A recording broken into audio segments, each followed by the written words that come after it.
ismerhetek karácsonyra, ünnep, vendégség, minden. Soha nem kedvelünk az embereket. Ez az első karácsony, és senki sem tudna a ünnepséget.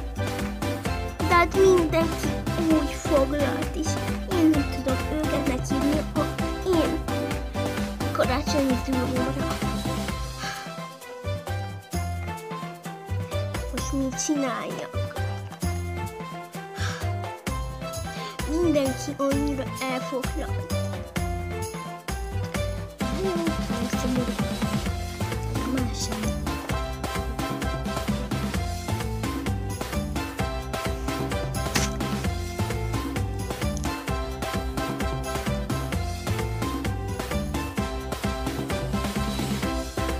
Nagyon jó, hogy itt lehetek lenni. Akkor most itt dolgozok, itt